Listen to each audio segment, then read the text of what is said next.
Pessoal, boa noite.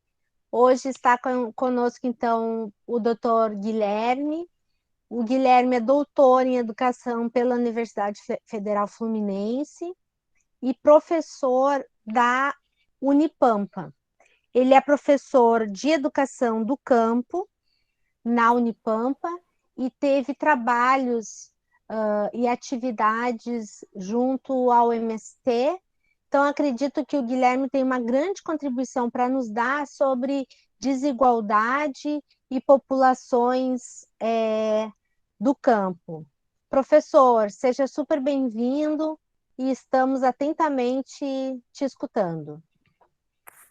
Então, eu quero agradecer a Amanda, quero agradecer o Corpos Possíveis, né? Quero agradecer ao Carlos pelo convite, tá?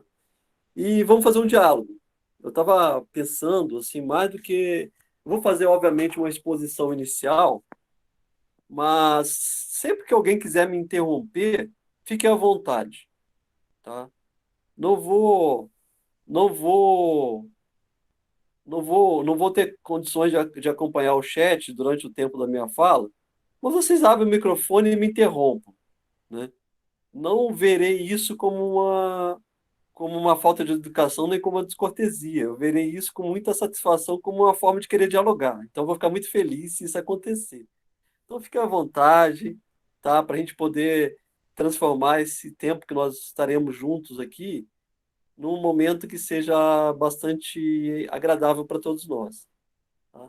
Então, quero novamente agradecer, dizer que eu acho que esses espaços são espaços muito importantes. Acabei de vir de uma atividade agora, quem estava conversando exatamente sobre o quanto que esse momento nos obriga a nos reinventar, né? Então, eu acho que é muito interessante a gente pensar nessas tecnologias da comunicação, nessas novas outras formas, para nos fortalecer, né? Não para substituir os encontros presenciais, não para reproduzir a escola de sempre, não para as universidades reproduzirem seus calendários como se não tivéssemos vivendo um processo de pandemia, né? Não para isso, mas para a gente poder se reinventar, né? Para a gente poder fazer isso que é possível agora. A Amanda, lá em Rio Grande, a Maretes, que é uma estudante do nosso curso que eu vi que está aqui na sala, e eu aqui de Dom Pedrito, e vocês aí da Bahia. E certamente tem gente de outros lugares aqui na sala, não tem? Então eu queria primeiro ouvir isso.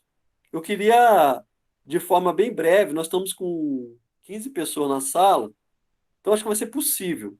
Eu queria que alguém pudesse me dizer quem é que está na sala, né? Se não for possível todo mundo falar, porque eu acho que talvez tomasse um pouco de tempo, se alguém aí, o Carlos falou que tem uns estagiários aí do programa, se alguém, algum estagiário do programa pudesse abrir e dizer assim, nós temos na sala tais pessoas de tais lugares, eu queria conhecer um pouquinho com quem eu estou falando. Quem que poderia fazer isso? Tô vendo que vai o Corpos Possíveis. Opa, vamos te ouvir, Corpos Possíveis. Boa tarde, professor. Então, temos aqui pessoas de diversos lugares do Brasil e até de fora do Brasil. Pelo que eu vi antes, o Carlos Guilhermo Murrica, ele já se manifestou outra vez aqui durante o debate. E, Carlos, se manifeste, você é de qual país? Isso, queremos te ouvir, cara. Olá, boa tarde. Eu sou da Colômbia, mas estou fazendo mestrado com a professora Amanda. Que bom. Ele faz um trabalho bem interessante, Guilherme. Ele estuda a pré-vestibulares universitários populares na Colômbia, que tem como base os estudos da educação popular, né? Então, é bem interessante o trabalho dele. Então, e somos quase xará, né, Guilhermo? Em Colômbia, como que se pronuncia o teu nome, Carlos? Carlos Guillermo Mujica Vélez. Cabeles. Então você deve ser parente do Murrica, hein? Sim, é bem similar o sobrenome dele, do Uruguai. E aqui do Brasil temos gente, então, que está em Rio Grande, gente que está na Bahia. É isso? Não entendi, professor. O corpos possíveis. Sim, professor, Nós temos pessoas na Bahia, oeste da Bahia principalmente, e diversas outras partes do Brasil. Opa! Então, gente, nós vamos falar sobre isso. Eu sempre falo que falar de desigualdades sociais no campo, no Brasil, a gente tem que começar falando da estrutura agrária brasileira e como é que essa estrutura agrária se formou, né? E aí nós vamos ver o quanto de interseções que há nessas nossas histórias, né? O quanto que, na verdade, as desigualdades sociais do campo está vinculado à ideia das desigualdades sociais, né? E tendo como pressuposto essas desigualdades que são em vários lugares, né? Que têm mais ou menos a mesma história, né?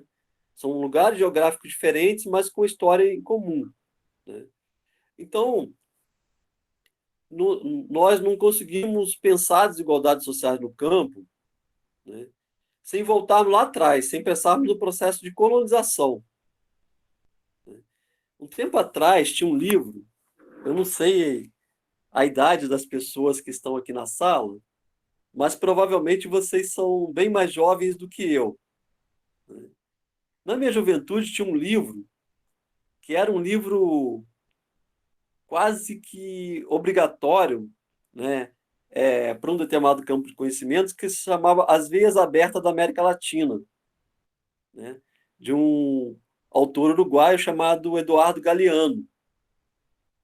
As Veias Abertas da América Latina conta a história de como é que nós fomos sendo explorados, como é que nós fomos sendo expropriados, como é que os países colonizados, aí a América Latina, mas a gente pode colocar também a África, o setor da Ásia, foi sendo expropriado, né?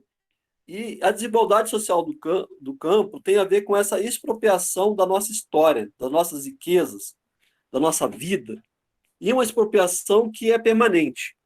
Nós não rompemos com essa expropriação. Nós continuamos sendo expropriados. Então, o processo da desigualdade social do campo começa com o processo da colonização. As primeiras vítimas, e continua até hoje, porque nós somos de um passado presente que continua. A nossa história é uma história de continuidade de opressão, continuidade de exploração, continuidade de violência, né? E essas continuidades estão colocadas em todos os aspectos. Por exemplo, vou abrir um breve parênteses aqui para dizer que, por exemplo, a própria história da pandemia não é a primeira pandemia que nós passamos, né? Nem na atualidade é a pandemia mais letal. Ela é a pandemia que tem um alto poder de contágio e uma pandemia que assusta porque pegou setores da classe média. Mas os pobres que vivem nas periferias, os indígenas, vivem em estado permanente de pandemia, né? O índice de mortalidade infantil no Brasil ainda é assustador, né? O índice de doenças provocadas por contaminação da água no Brasil ainda é assustador, né? E uma das primeiras questões que os europeus trouxeram para esse território que nós hoje chamamos de Brasil foram as doenças, foram os vírus. E aí chegou aqui, pegou uma população que não tinha anticorpos e que não tinha resistência a esses vírus, morreram milhares e milhares de pessoas da população indígena, dos povos indígenas, por contaminação por vírus. Então, eu estou começando, fechando esse parênteses, falando disso, porque quando a gente pensa o processo de desigualdade social do campo, nós estamos falando de uma história que tem pelo menos 520 anos no Brasil. E que nesses 520 anos foram ganhando diversos contornos, diversas situações, diversas histórias, né? Diversas formas de opressão, de exploração. E, por isso, a questão agrária no Brasil é, por a sua própria Constituição, uma questão de interseccionalidade. A gente não consegue falar da questão agrária no Brasil sem falar da luta dos povos indígenas, sem falar da luta dos povos negros, que daqui a pouquinho eu entrarei nela, sem falar das violências do campo contra crianças, contra mulheres, contra os idosos, né? Violências que têm diversas significações, né? Violências que têm diversas formas de acontecer.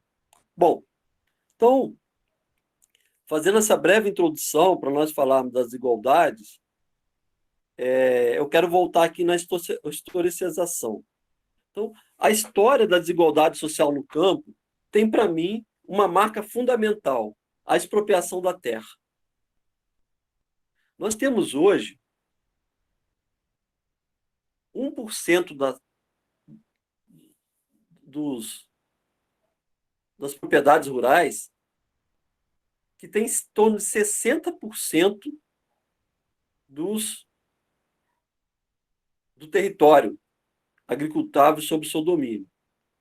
Gente, para ter uma noção de que é isso, quando eu estou numa sala de aula presencial, Amanda, Carlos, corpos possíveis, que foram as pessoas que se apresentaram inicialmente, quando eu estou numa sala de aula presencial, eu conto uma historinha e vou listrando no quadro.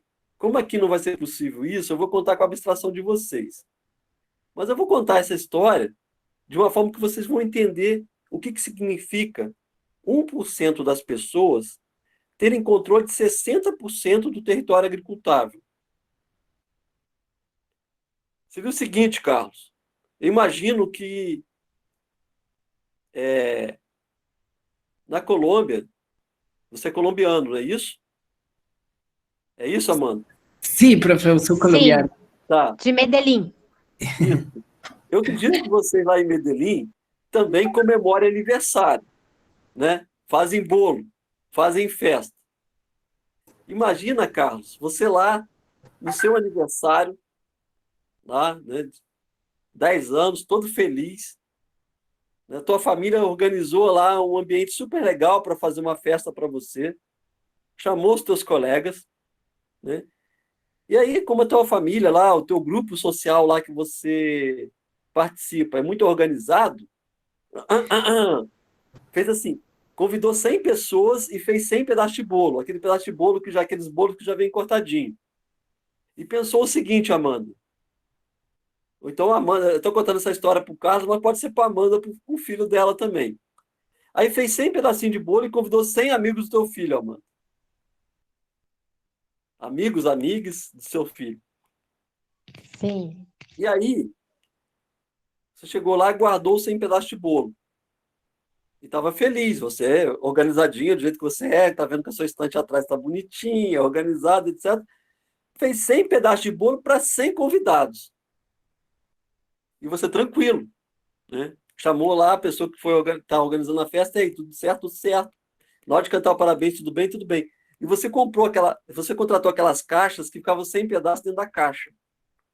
O problema, Amanda, é que teve um amigo do teu filho que descobriu onde estava o bolo. E era aquele amigo guloso. Sem contar nada para ninguém, ele foi lá e comeu 60 pedaços de bolo. Bom, vocês estão vendo que nós já temos um problema, né? Tem 100 convidados e agora quantos pedaços tem? Se tinha 100 pedaços, o amigo chegou lá e comeu 60, sobraram quantos? 40. Muito bem. A Amanda não sabe disso, tá? A Amanda está lá, envolvida ajudando o filho a abrir os presentes, recebendo os convidados. Tá tudo certinho. Bom, o problema foi que uma criança, amigo dessa outra criança que descobriu o bolo, chamou ele no canto e falou o seguinte: olha, Pedro, eu só não conto que você comeu 60 pedaços de bolo se você me dá uns pedaços. Aí nós tínhamos 100 pessoas, uma pessoa foi lá e comeu 60 pedaços. Mas aí quando a gente bota mais uma pessoa, ele foi lá e comeu mais 20 pedaços. Então imagina, agora nós temos 98 pessoas para ganhar bolo, e só temos quantos pedaços? Já foram comidos 60 e depois mais 20. Já foram comidos 80 pedaços. Gente, essa é uma história que eu uso para ilustrar, e eu vou fazendo esse exercício com os estudantes em sala de aula, usando quadro, dinamizando, brincando com essas situações, para mostrar quantas pessoas na festa da Amanda vão ficar só com o farelo do bolo. E quantas pessoas vão ficar sem bolo nenhum. Né? O sem bolo nenhum é o que a gente chama, hoje, a partir da década de 80, foi se consolidando o termo de sem terra, de destituídos do campo. Né? E quem são os sem terras? Aí tem que voltar no início da nossa conversa. Amanda, faz um favor para mim. Você falou que eu teria mais ou menos uns. Oi. Você falou que eu teria mais ou menos uns 40 minutos, não é isso? Sim, mas pode falar mais. A gente vai até Não, às 8. tá, eu vou falar mais, mas eu queria muito que quando eu tivesse mais ou menos uns 30 minutos de fala, 35 minutos de fala, você me sinalizasse, para eu Ok, botar algumas questões para a gente poder dialogar, tá? tá ótimo. Então, gente, voltando. Esses que ficam sem bolo nenhum são os sem terra. E aí nós temos que voltar lá na origem. Porque quem são os sem terra? Quem são as populações que foram sendo produzidas historicamente sem o direito de acessar a terra? E por que o direito ao acesso à terra fala muito na desigualdade social? Porque os setores com maior desigualdade no campo são aquelas pessoas que não possuem acesso à terra. E quando você possui acesso à terra, você pode não ter dinheiro, mas você tem de onde tirar o teu alimento. E aí vem uma outra questão que eu acho muito interessante para a gente pensar sobre desigualdade social, que assim, a desigualdade social do campo não está vinculada diretamente apenas ao dinheiro, como é na cidade. Porque na cidade, para você comer ovo, você tem que ir ali no armazém do vizinho comprar o ovo. Então, toda vez que eu vou comprar um ovo, o ovo aqui está em torno de 60 centavos. Eu não sei agora, pode ser que esteja R$ 1, porque na época da pandemia tudo subiu. Né? Quando tudo deveria cair ou manter o preço, exatamente para possibilitar acesso das pessoas, fizeram o contrário. Né? No capitalismo, o que vale é a lei da oferta e da procura, não é a lei da necessidade. Pelo contrário, quanto maior a necessidade você tem, maior vai ser o preço daquela mercadoria. O valor dela é o mesmo. Né? O tempo de trabalho que eu gasto, o tempo que eu gasto para produzi-lo, o que eu gasto para produzi-lo é o mesmo. Mas eu aproveito que está uma demanda maior de consumo e aumenta o preço. Então, toda vez que eu vou lá no mercadinho comprar um ovo, eu gasto R$ 1. Né? Eu sempre falo isso, Amanda, que quando eu estou conversando com camponês e camponesa, né, quando ele vai lá no galinheiro e pega um ovo, ele está pegando R$ 1. Né? Então, para o campo, o acesso à terra é fundamental. Né? Porque é o acesso à terra que dá as condições de vida. E aí, a terra se torna, nessa perspectiva, território. Porque ali eu produzo conhecimento, produzo cultura, reproduzo as condições materiais da minha vida. Eu produzo o alimento. Né? Então, desigualdade social e campo está diretamente vinculado com o direito à terra. Nessa perspectiva, com o direito ao território. Um lugar, um espaço onde eu organizo a minha vida, que organiza a cultura, que organiza os meus conhecimentos. E quem é a população que foi historicamente excluída do direito ao território? São setores da população colonizados, expropriados dos seus direitos, historicamente. Então, eu já falei aqui que o primeiro setor, o primeiro povo, né, considerando, gente, que eu estou falando aqui de um território constituído por diversos povos. A gente trabalha com essa lógica, por isso que a gente fala povo quilombola, povo sem terra, povo indígena, povo pomerano, povo cigano, né, que tem uma cultura, tem uma língua. Essa ideia de que construímos uma grande nação é uma invenção colonial, que diz que essa grande nação tem uma perspectiva do colonizador. É uma grande nação branca, heterossexual, que fala a língua portuguesa, né? E todos que estão fora dessa perspectiva de nação são considerados menores, né? E nós vivemos um processo histórico, um momento histórico agora, muito claramente isso, né? Se você não é branco, não é heterossexual, etc., né? E aqui eu estou falando, acho isso importante, antes de voltar lá na... Aí você fala assim, poxa, mas um homem branco falando dessas questões, sim. E eu costumo dizer o seguinte, no campo de diálogo que nós estamos, é muito legal a gente ouvir essas diversas histórias do seu ponto de vista e pensar ela a partir da nossa história. Então, não de torná-la universal, né? Então, eu estou um homem branco aqui, dialogando, sim, com o Carlos, que eu tive a oportunidade de ver antes, que me pareceu ser um homem negro, né? E provavelmente temos aqui nessa sala, conhecendo a Amanda, conhecendo o Márcio Caetano, pessoas que têm diversas formas de viver a sexualidade. Isso é ótimo, e eu não vejo nenhum problema eu, homem branco heterossexual, estamos conversando nesse campo. Por quê? Porque o meu ponto de vista eu não quero que seja universal, né? Eu quero exatamente dialogar com esses outros pontos de vista, né, com os outros lugares de fala, conforme a gente vem se constituindo, mas não tendo o meu lugar de fala como universal, tendo o meu lugar de fala como um dos lugares de fala em diálogo. Agora também tem um campo para o diálogo, né? Porque com os neofascistas eu não quero diálogo, eu quero luta. Com os homofóbicos eu não quero diálogo, eu quero luta. Concordamos, professor. Oi? Concordamos. Opa! Mas temos no nosso campo, né, várias pessoas com quem nós temos que ouvir, várias pessoas que nós temos que falar, né, e que eu fico muito feliz de termos essas possibilidades de diálogo. E eu digo mais, né, no lugar que nós estamos, né, Carlos e Amanda, na universidade, muitas vezes nós temos que colocar os nossos corpos para direito com que essas pessoas estejam aqui. Eu falo, Carlos, de um curso da educação do campo que tu não tem noção de que é para a universidade compreender o direito dos povos camponeses, dos povos indígenas, dos povos quilombolas, de estarem na universidade.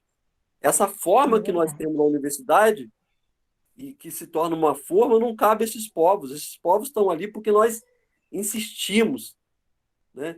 Batalhamos diariamente contra o sistema. Às vezes, né, nossos cursos, por exemplo, funcionam na alternância. Como é que isso é difícil de caber na forma da universidade, né? Mas nós temos que emprestar os nossos corpos e colocar os nossos corpos juntos nessa luta, né? E aí o corpus aqui entendendo no sentido amplo da linguagem, do corpo mesmo, das histórias que os nossos corpos carregam. Então, o corpus aqui como um lugar, né? Mas então, quem foi sendo construído historicamente como os sem bolo, né, na festa da Amanda, ou nessa metáfora que eu estou usando, os sem terra, foram os povos indígenas, os povos quilombolas, né? E outros povos que foram sendo explorados por uma lógica hegemônica de controle da terra, já quem está falando do campo. Então foram sendo construídas, Amanda, apropriações sobre violência, e aí volto a falar da questão da violência também.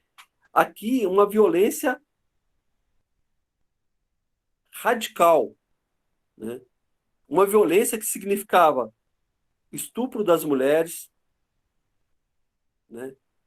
Assassinatos de grandes partes da população, porque esses assassinatos se davam em torno da disputa de uma questão que significa dinheiro e poder, que é o território. E aí nós temos vários momentos da história do Brasil que foi feita a opção de negar a esses povos o direito ao território. Então, quando teve a Lei Áurea, e quando eu trato da Lei Áurea, eu falo que é o fim do Estatuto Legal da Escravidão, que a escravidão permaneceu antes, durante e depois da Lei Áurea. O que a Lei Áurea pretendia, e a Lei Áurea foi uma conquista de extremas lutas dos povos, né?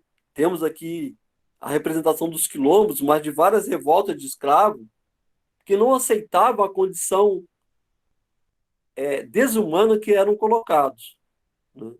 Não vamos aprofundar isso daqui, mas também não seria possível tratar disso sem deixarmos uma ideia de que quando o Hegel fala que na América e na África, em setores da Ásia, a história não tinha chegado, o espírito não tinha chegado, ele estava dizendo que aqueles setores não são humanos. Franz Fanon vai fazer uma leitura de Hegel e vai dizer que o Hegel estava dizendo ali é que essas pessoas são negadas a condição de humano. Por sinal, Amanda, e Carlos, tem uma tradução aqui para o Brasil de Os Condenados da Terra, mas no original é Les Demandés da Terra, os danados. E os danados são aqueles que sequer têm acesso direito ao inferno, porque não são humanos. Então, eles não são nem condenados. Tem alguns colegas que questionam a tradução do termo condenados, apesar de que o termo danados também no Brasil, em Portugal, ele é mais usado nesse sentido, no Brasil nem tanto. O termo danados são aqueles que não têm direito sequer ao inferno. Então, imagina isso, né? São aquelas pessoas que nascem sem alma, né? E era assim que os europeus viam essas populações, por diversas transversalidades, por diversos interesses. Bom, se não são humanos, podem ser escravizados, podem ser tratados como se animais fossem. E é literal. Cara, nós estamos aqui numa região, no Pampa Gaúcho aqui, e aqui é uma tradição muito forte, viu, Amanda? Principalmente aqui nessa minha região, é uma tradição de cavalo. Quando a gente quer comercializar cavalo, a gente abre o beiço do cavalo para poder olhar as condições dos dentes, para saber mais ou menos a idade e a força daquele cavalo. Isso era feito com os escravos, né? Que o que estava comprando ali não eram pessoas, estava sendo comprado ali era força de trabalho. E uma força de trabalho qualquer. Então, quando, em 1800 e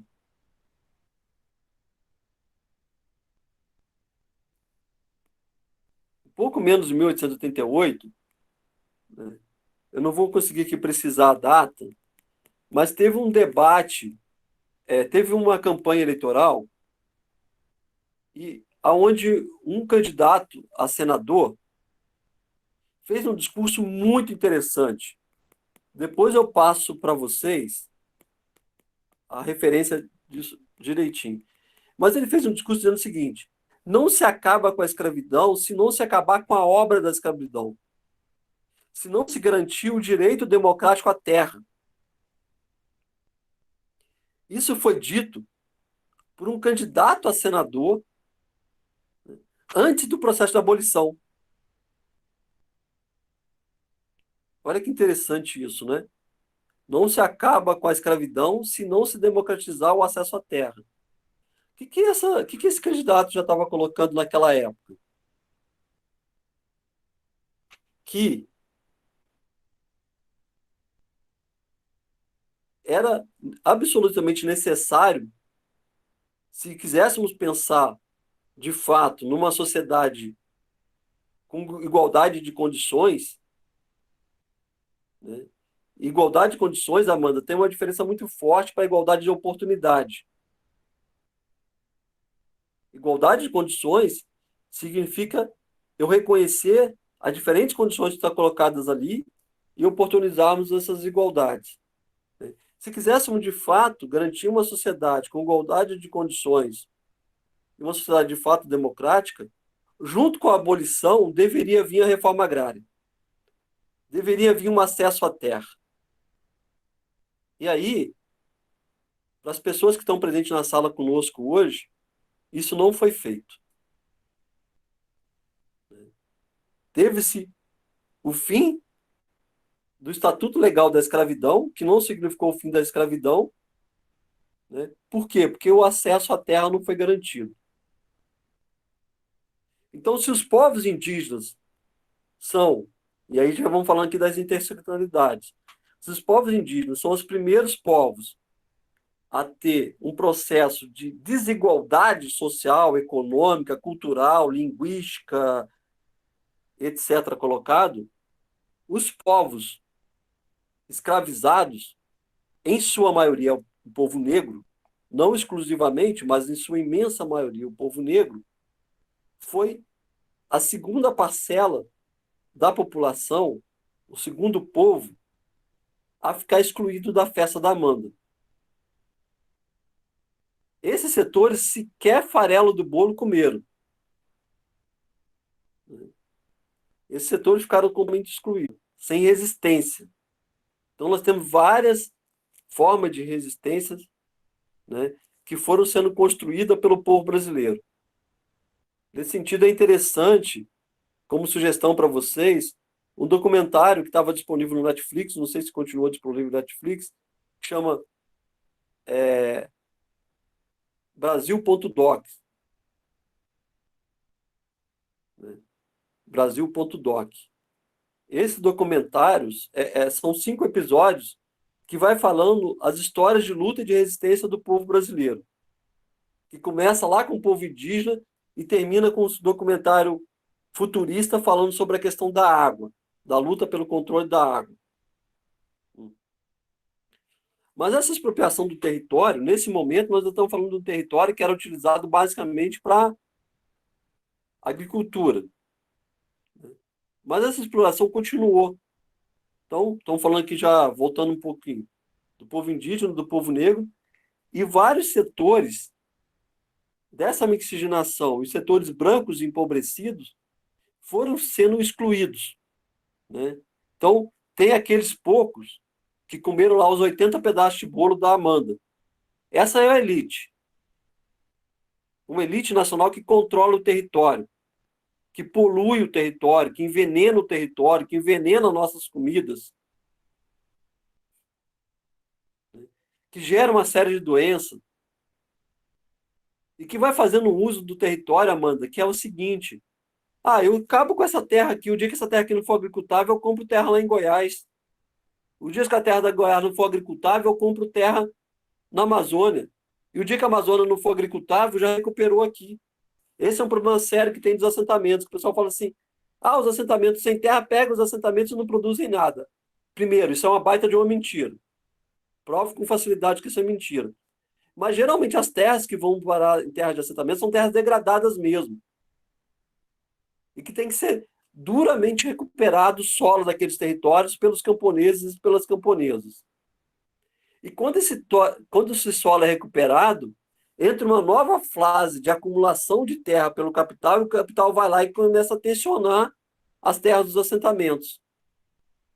Então, isso é histórico. O capital vem, acaba, detona aquele solo, aí aquele solo vai para a reforma agrária. Aí os camponeses e camponesas recuperam aquele solo a duras penas, trabalhando pra caramba, e depois que aquele solo está recuperado, o capital volta a se apropriar daquela terra. Essa é uma disputa que nós estamos colocando agora. Várias terras aqui de assentamentos do Rio Grande do Sul hoje são de alto interesse do capital.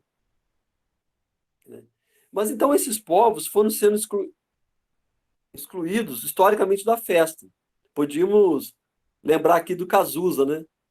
Não me convidaram para essa festa nobre, né? Não me convidaram para essa festa nobre. Alguém aqui na sala conhece Cazuza? Poxa, não é possível. 25 pessoas aqui na sala e ninguém lembra dessa música. Então tá, não convidaram para essa festa nobre. Você conhece, né, Carlos? Como é que é a música? Perfeito. A gente que é mais antigo, a gente super lembra do Cazuza. Como é que é, Carlos? Como é que é a música? O Carlos abriu o microfone e ele vai cantar para nós aí, né, Carlos? Ó, o violão tá até ali, ó. O violão tá ali. E tu conhece essa música, Carlos? Claro que eu conheço. Então depois você vai cantar para nós essa música, viu? Talvez. Desafio, né? Então, gente, nós pensando nessa metáfora que eu construí no início da conversa da festa, nós não fomos convidados, pior, nós fomos expulsos dessa festa. Né? E para isso tem um aparelho repressor, que aí, de novo, é outra interseção que nos coloca. Né? Por que esses povos, o povo negro, o povo indígena, o povo sem terra, né, o povo LGBTQI+, por que esses povos são historicamente vítimas de violência policial? Qual é a função da polícia? Aí nós damos outro salto da história, vamos para 1850, Carlos. Em 1850 aconteceu uma coisa muito importante no Brasil e pouco estudada, que foi a Lei de Terras. A Lei de Terras era a lei que apropriava do território, porque foi um período que saiu o território da mão dos amigos do rei e o território se tornaram território de quem? Dos coronéis. Não é à toa que o coronel latifundiário, o coronel Antônio Bento, lá da música do Tim Maia, né? Caramba, eu não sabia que essa aula ia falar tanto de música assim, viu? Isso não estava planejado, não. Isso foi acontecendo, né? É o que eu chamo da aula como acontecimento, as coisas que vão acontecendo ali na aula, né? De um texto de um amigo chamado João Vanderlei Geraldi, um querido amigo. Então, a palavra coronel surge, né, para esse latifúndio dessa origem, porque ali começou a formar outra coisa que está presente na nossa história agora, Carlos. Ali começaram a se formar as milícias, que eram milícias armadas para defender o território do coronel Antônio Bento. E dessas milícias, aí chegou um determinado momento que essas milícias foram estatizadas. E você sabe com qual nome essas milícias foram privatizadas? Foram estatizadas, desculpa, porque eram milícias particulares. O Estado estatizou essas milícias com o nome de Polícia Militar. Olha como é que essas histórias estão sendo entrelaçadas, né? Como é que o território se constitui um espaço de vida, um lugar de organização de vida, foi se tornando propriedade privada e, para isso, foi se formando um aparato político, militar, econômico para impedir com que as pessoas tivessem acesso a esse território. Professor, 30 minutos. Tá. Então eu vou tentar aqui agora, em 10 minutos, tentar falar dos outros povos e chegar aí. Hein, professor? Só fazer uma observação. E no Rio Grande do Sul a gente tem uma expressão bem mais bélica, que é o da brigada militar, né? Isso. Não é apenas uma polícia, é uma brigada. Tem essa conotação bélica bem mais anunciada, né? É uma brigada. Pois é. Né?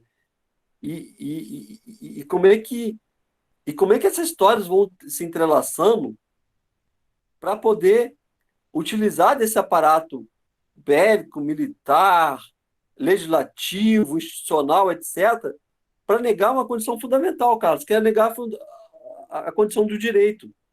Nós estamos aqui falando do direito à terra, mas eu poderia estender isso para o direito à educação, o direito à saúde. Né? E pior agora, né? Nós vivemos numa fase, Amanda, que é proibido dizer que se tem direito.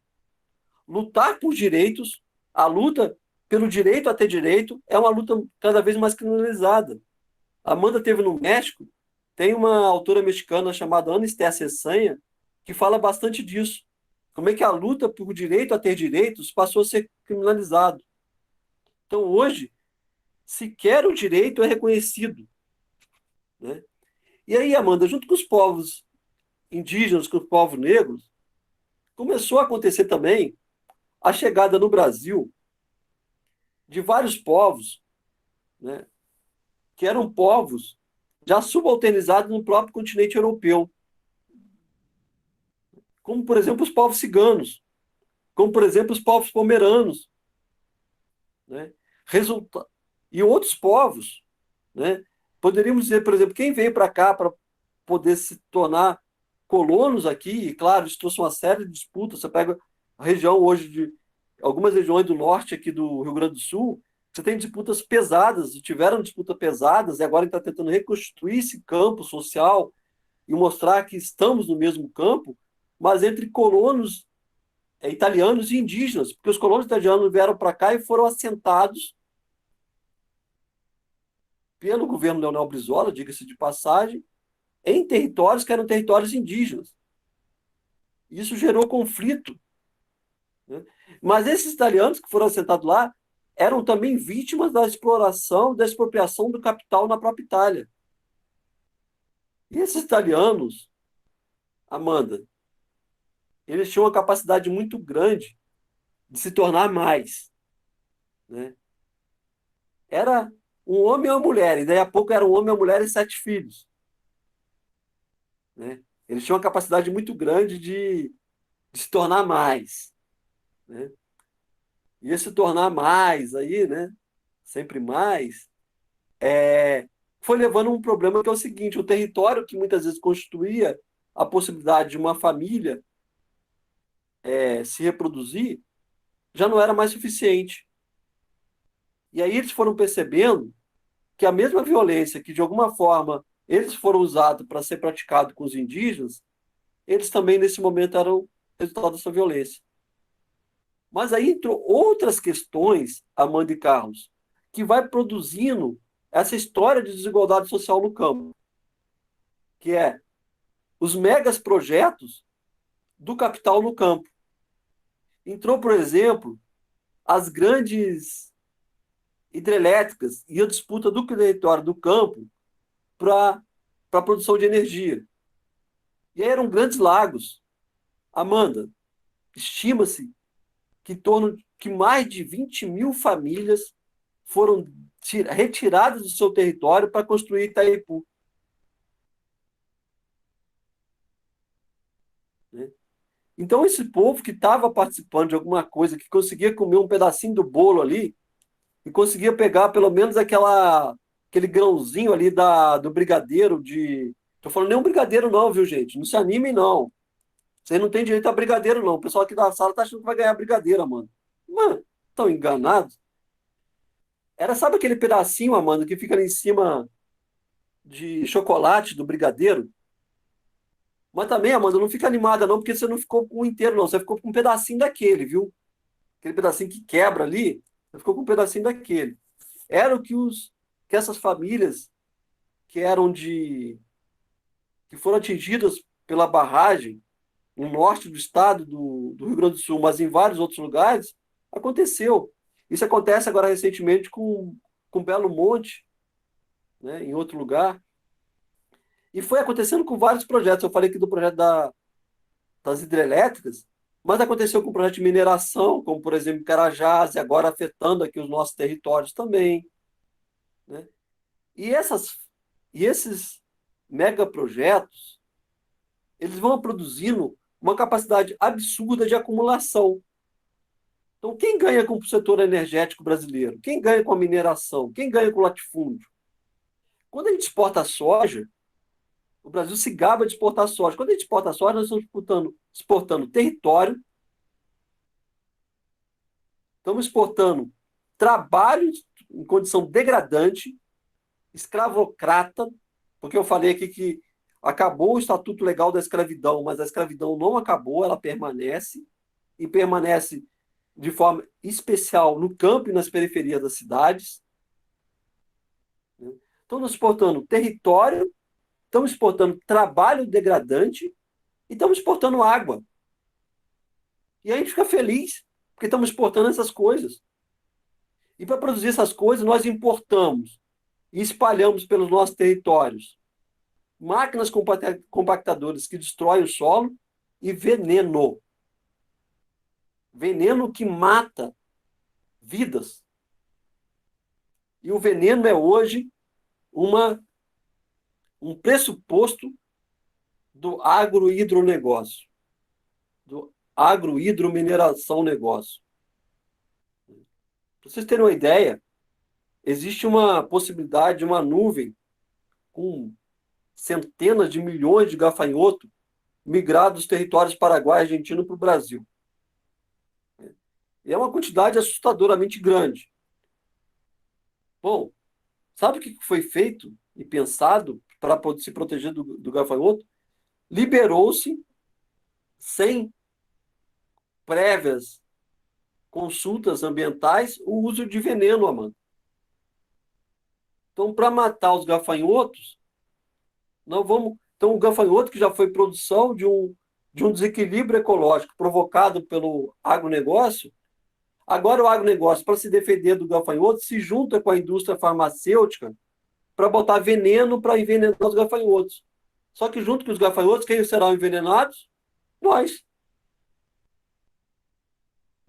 Então nós vamos respirar e vamos comer mais venenos por conta do desequilíbrio provocado pelo agronegócio. Então, essa conjunção de pessoas que ficaram sem acesso à terra por esses diversos processos históricos que eu estou aqui falando, foram sendo destituídos não só da terra, mas também do seu território, do seu direito à cultura. Eu costumo dizer, tem dois personagens da nossa história, um para mais para a minha geração, outro mais para a geração de quem está aqui nessa sala, que são símbolo de como é que o camponês e a camponesa são vistos como lugar de atraso, até hoje, né? Como sujeito de menos humanidade, como aqueles que não sabem. Um desses personagens é o Jeca Tatu. Vocês conhecem? Deixa eu mudar aqui, deixa eu ver um pouquinho o chat aqui. Fala aqui no chat, vocês conhecem o Jeca Tatu? Já ouviram falar do Jeca Tatu? O Jeca Tatu era um personagem do Monteiro Lobato, né? Que era um personagem pobre, preguiçoso, cheio de vermes, que não tinha cultura, e ele precisava, para isso, se modernizar. E o conceito de modernização era o conceito de negação da sua origem de camponesa. Ele tinha que se vergonhar de ser camponês e desejar ser o senhor Jeca, né? Ele tinha que negar a sua condição de camponês e sonhar ser proprietário de terra, né? O que, para mim, isso é a negação do direito dele a ter a sua cultura, a sua história, se reconhecer na sua história. Ele era alienado da sua história para se reconhecer na história do outro. Esse era um personagem, né? E nesse personagem, o que se dizia era o seguinte: melhor do que ser um pequeno proprietário de terra, ser um pequeno... Bom, proprietário de terra, vou usar essa expressão aqui por causa do tempo, não vou desenvolver muito isso. No campo, era ir morar na cidade. Então dizia o seguinte para o Jeca: venha para a cidade você tem ônibus, tem energia elétrica, tem gás, você não vai precisar mais de lenha para cozinhar, você não vai precisar usar bota porque tem calçamento. Só que nunca disseram para o Jeca que mesmo na cidade, esse processo de desigualdade social vai sendo construído para que uma pequena parcela tenha direito a isso. Porque não foi falado para o Jeca quais eram as condições da periferia da cidade. E esse grupo veio para a periferia da cidade. E foi formando com outros grupos na periferia da cidade, que também eram grupos empobrecidos. Então, a gente tem ali na década de 50, 60, 70, um crescimento enorme das periferias das cidades. Um crescimento absurdo, desigual, né? Com condições humanas de ocupação do território extremamente precárias. Aí foram formando as grandes favelas, os subúrbios, onde não tinha a possibilidade de produção do campo e sequer as vantagens que foi vendida, o que foi mentira, dizendo que a cidade tinha. Então não tinha rua calçada, não tinha acesso à saúde, não tinha acesso à escola, não tinha acesso ao transporte e não tinha mais lugar para criar a galinha e o porco. Então foi sendo expropriado de tudo para produzir uma massa de força de trabalho barata para o interesse do capital, botando principalmente nessa época o interesse da indústria civil e da indústria automobilística. E isso fazia parte, Amanda, de um processo intencional de êxodo rural, que foi acompanhado de uma ação violenta cultural, que foi essa que eu acabei de falar, mas também de várias violências. Teve vários agricultores e agricultoras principalmente nessa época chamado poceiros e poceiras, que foi sendo expulsos do campo com violência, com morte, com estupro, etc., para inchar as periferias das cidades. Porto Alegre, Curitiba, Belo Horizonte, Rio de Janeiro, Salvador, e essas grandes cidades que hoje viram essa condição de precariedade de vida muito grande.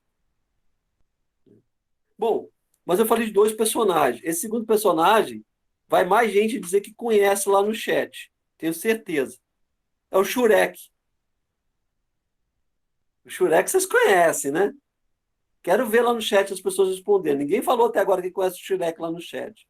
Ah, alguém disse sim que já. É isso aí, Aline, Railane, Thaís. É o Shurek. O que é o Shurek na minha leitura? É uma leitura muito pessoal que eu faço do Shurek. O Shurek é o camponês. Né? Só que o Shurek tem uma diferençazinha para o Jeca Tatu, que é o Shurek tem na vida dele a presença do burro. O burro é um personagem que eu acho muito legal dessa historinha do Shurek, que o burro ensina o Shurek a gostar dele. O burro vai lá atrás de Shurek, o Shurek joga o burro longe. Burro, vai embora. Você é um bicho tão burro que gosta de mim. Como é que pode ser alguém tão burro a gostar de mim? Né? E aí o burro vai ensinando ao Shurek a gostar de si próprio. Né? E aí, em vez de Shurek virar lá alguém da corte, ele faz a Fiona virar uma camponesa. A Fiona que vai morar com ele no campo. Né? Então, ele tem uma historinha que eu acho que é interessante a gente pensar, mas esses processos todos eu estou falando para pensar como é que a desigualdade social do campo não está colocada só na absoluta desigualdade econômica. Porque nós temos no campo um grupo de trabalhadores também, de trabalhadoras, que são com condições de trabalho absolutamente precário e cujo o salário e a remuneração por esse trabalho é extremamente baixa. Eu falava uma vez com meu tio, tem um tio que tem... Eu sou de uma família, Carlos, e aí esse lugar de fala, né? Eu sou de uma família que tem origem escravocrata. Os meus antepassados foram donos de escravos. Meus antepassados foram médio propriedade de terra. Né? Não tenho ninguém na família assim que a gente consiga detectar que tenha sido um grande latifundiário, mas que tinham terras. E em parte da minha família, esse conceito de escravocrata se permanece. Então é comum falar o seguinte: ah, tá difícil de achar alguém que queira trabalhar, porque agora querem carteira assinada. Olha que absurdo! Querem carteira assinada, querem férias, querem 13º. E isso na cidade se reproduz também na origem escravocrata que nós temos com a empregada doméstica, né? Então, estou falando aqui do campo, mas essa história, e não é à toa que a maioria dos empregados domésticos são negras. Porque tem uma raiz da colônia lá atrás que eu estava falando para vocês. Né? Então, no campo, junto o setor sem terra e junto um grupo que a humanidade lhe é negada. Isso, para mim, é uma questão muito forte, muito interessante a gente pensar. Como a humanidade lhe é negada por essas questões, por exemplo, que eu estava falando aqui agora para vocês, né, nesse exemplo que eu trouxe da minha própria família, como a humanidade lhe é negada, acaba assumindo para si, aí voltando no próprio Fanon, o agricultor, o trabalhador rural acaba assumindo para si essa própria condição. Então, Amanda, para encerrando aqui, para a gente abrir para a conversa, a desigualdade social no campo está colocada do ponto de vista econômico, mas está colocada também num acesso a uma série de direitos, como o direito à educação. Né? Não é à toa que nos últimos anos no campo se fecharam mais de 90 mil escolas. Né? O acesso à cultura, o acesso à sua própria história. Né? E também o acesso às condições econômicas. E a centralidade disso eu coloco na negação do acesso ao território, que quando você tem acesso ao território, você consegue minimamente reproduzir suas condições de vida. Agora, quando nem ao território você tem acesso, e é comum, Amanda, quem planta soja e tem lá um colono, um empregado rural que trabalha lá, plantar soja até a porta da casa do cara que trabalha lá, para ele não ter espaço nenhum para produzir nada. Né? E ele não pode nem sequer criar uma galinha, porque a galinha pode comer a soja. Então, a ele é proibido essas coisas. Né? A ele, a ela que mora no campo, é proibido, inclusive, essas coisas. Né? Aqui em Dom Pedrito, Amanda, é comum ouvir programa de rádio. Eu estou falando aqui mais com a Amanda, gente, que como a Amanda está com a câmera aberta, eu estou vendo ela, então eu estou falando Amanda, mas ouço eu falando Amanda, Carlos, Aline, Ana Laura, Denise, Desirê, ouçam eu falando os diversos nomes que estão presentes aqui na sala conosco, tá? Laércio, ouçam eu falando aqui os diversos. Quando eu falo Amanda, cada um ouça o seu nome, nesse sentido. Mas aqui, Amanda, é comum a gente ouvir nas rádios coisas do tipo: procura-se trabalhador para trabalhar na instância tal, de preferência que não tenha filho em idade escolar, porque a escola atrapalha. O pai tem que largar o trabalho na lavoura, o trabalho na pecuária para buscar o filho na porteira. E onde que você viu um negócio desse? Largar o trabalho para dar educação para o filho? Então, as desigualdades sociais no campo não se resumem às desigualdades econômicas. É uma desigualdade cultural, uma desigualdade social. Né? Por outro lado, Amanda, há uma riqueza de produção de saberes, de cultura, de, de vidas, de vivências, né? E saberes da sua dimensão ampla aqui, na, nas atividades culturais, como música, dança, mas no domínio dos chás para poder cuidar do problema de saúde, da culinária, do saber fazer trabalhos, de produção de tecnologias apropriadas e próprias para aquele território, que são os saberes camponeses. Né? O problema é que muitas vezes, e aí você tem uma colega tua aí na FUG, que é uma pessoa que eu admiro muito, que é a Jaqueline. O problema é que muitas vezes, quando se alimenta de punk, a gente acha que não está comendo, ou que está comendo uma coisa menor. Né? Eu me lembro da minha avó fazendo sopa de fubá com caruru. Né? Era muito gostoso, extremamente rico, mas em alguns lugares isso é entendido como comida de pobre. Então também a gente tem que ressignificar essa compreensão que nós temos essa leitura muitas vezes colonizadora que nós temos da própria desigualdade social. Para ampliar o conceito, por exemplo, de alimentação, o conceito de o que é o bem viver, né? Que é um pouco isso que eu estou falando aqui agora. Né? Então o Carlos, por exemplo, que é lá de Colômbia, dos povos andinos ali, Carlos Guillermo, né? Os povos andinos ali, né? Os povos ali da, da, da Amazônia colombiana, né? Dos Andes, etc., né? O quanto que não vai... Tem uma série de saberes e de modos de viver que, se nós tomarmos uma perspectiva muito colonizadora da ideia de desigualdade, a gente vai falar que eles estão vivendo de forma miserável, enquanto eles podem estar vivendo uma outra perspectiva de cultura, outra perspectiva de economia, etc. Né? Então, mas qual a diferença? É que esses povos, eu estou falando dos povos, desses povos que têm acesso ao território. Né? Então, gente, acredito que o meu tempo tenha se esgotado, né, Amanda? Pelo que a gente pensou inicialmente, e eu espero que tenha provocado questões em vocês. Então, nós vamos dialogar um pouquinho, e antes das 8 horas, então nós temos um tempinho aí para dialogar, mas antes de encerrar essa nossa atividade, nós vamos ouvir o Carlos Henrique cantando Cazuza para nós. Então, passo para vocês. Muito obrigada, professor, pela explanação. Eu estou com bastante questões aqui, mas eu acho que seria legal mesmo a gente escutar a música de Cazuza. Eu tô com ela aqui, mas enfim, né? dificuldades nessa coisa de compartilhamento de tela e tudo mais. Então, eu vou enviar aqui para o pessoal mais jovem, eu acho que a Desirê tá aí, o Carlos, que são meus orientandos, e que aí eles podem projetar para nós. Deixa eu ver se não. Eu vamos ver se eu consigo.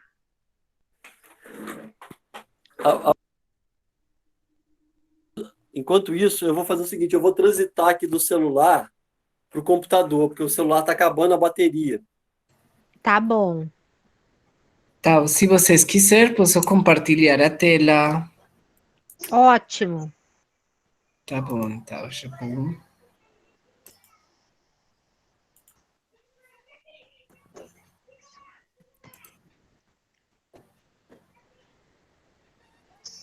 Eu acho que já está. Podem ver, né, a minha tela? Sim, tá carregando. Tá bom.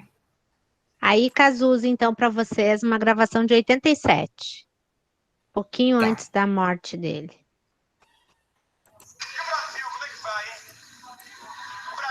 Está escutando, certo? Eu sim.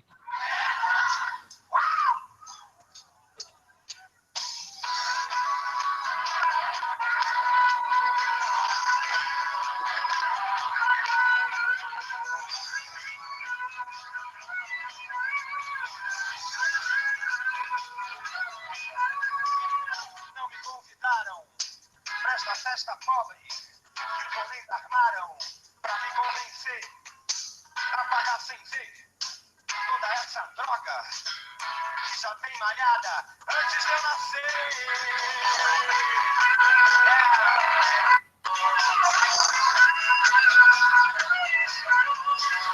Não me ofereceram nem um cigarro. Fiquei na porta estacionando os carros. Não me deixaram chefes de nada. O meu cartão de crédito é uma navalha. Brasil, mostra a tua cara. Quero ver quem paga pra gente ficar assim. Ô Brasil, qual é o teu negócio? O nome do teu sócio. Confia em mim. Grande pátria, desimportante. Em um instante, eu vou te trair. Não vou te trair.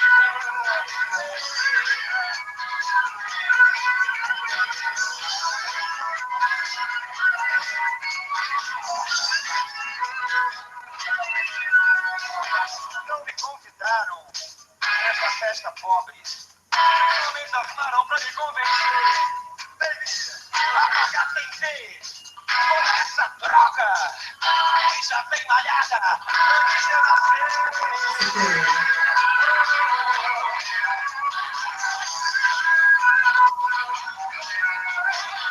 Não me sortearam a garota do Fantástico. Não me subornaram, será que é meu time? Perceber a cores na tábua de um índio. Programada pra só te ver. Brasil, mostra a tua cara. Quero ver quem paga pra gente ficar assim. Ô Brasil, para seu negócio. O nome do meu sócio. Não se vê. Grande pátria, desimportante. Em nenhum instante, eu vou te trair.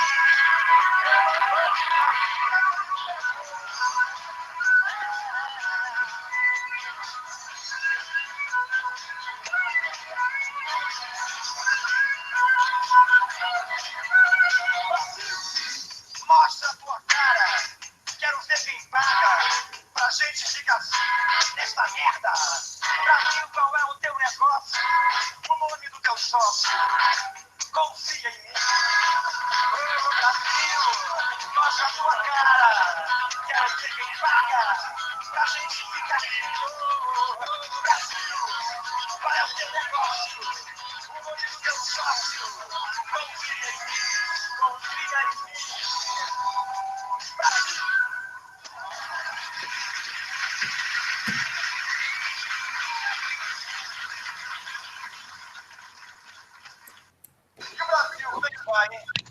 Maravilhoso, Cazuza. Obrigada, Carlos. Então, nós estamos abertas agora para perguntas que pode ser feita. Vocês podem abrir o microfone, pode abrir a câmera, perguntar direto para o Guilherme, ou pergunta ou consideração, ou pode fazer pelo chat também, se alguém não tem como abrir tudo aí para perguntar. Tá bom? Não precisem brigar, todo mundo pode fazer as suas perguntas, tá bem, pessoal? Concentração no campo. Ah, tá. O Guilherme também passou aqui para nós algumas fontes bem interessantes. Então, vocês têm algumas notícias aqui com dados sobre a fala dele. Guilherme, eu achei bem interessante a tua fala, anotei muitas coisas, mas uma questão bem importante, enquanto o pessoal vai aí organizando as suas perguntas, quando você fala do trabalho, o pessoal não quer trabalhar, né? Que é uma grande questão aí, sobretudo do campo do atual governo, né? E tu vai trazer como exemplo as empregadas negras, né? E sempre quando se fala sobre empregadas no Brasil, nós estamos falando, sim, de uma classe majoritariamente de mulheres negras. E eu sempre procuro, quer dizer, eu acho interessante trazer essa informação, que Dilma cai, né, naquele impeachment de 2016, também muito por conta de ter mexido na Casa Grande, né? Que nós tínhamos ali essa coisa de ter as empregadas domésticas sem nenhum direito trabalhista. E é bem interessante os movimentos de 2016 em que tiveram muitos cartazes, né? Eu não posso mais ter empregada, Dilma tirou a nossa empregada. Então, é bem interessante o que acontece na sociedade escravocrata, que teve, sim, já a sua questão legalmente, isso terminou, mas a gente sabe que é somente legalmente, né? De como a sociedade, no alto de sua branquitude e da exploração, das pessoas, né, sobretudo das mulheres negras nesse trabalho de casa, vai ser tão violento. E aí a gente tem o caso agora, né, mês passado, do Miguel, que a patroa, então, manda vir a empregada negra da favela do Recife durante a pandemia.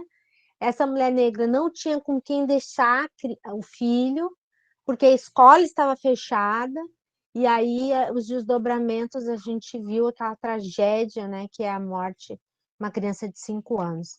Então, realmente mexer na Casa Grande, a gente costuma achar que está longe, né? Já passou isso, mas não está, né? São questões muito presentes, e quando se mexe politicamente, através de políticas públicas, quando se mexe nesses lugares tão bem estabelecidos, a gente vê o que acontece, né? Tá aí a Dilma, que não nos deixa mentir. Dilma foi acusada de um crime, né, de pedaladas, e o atual presidente, ao que tudo, aí as pessoas que fazem, né, a cobertura da questão política do Brasil já indicam 14 crimes de responsabilidade, né?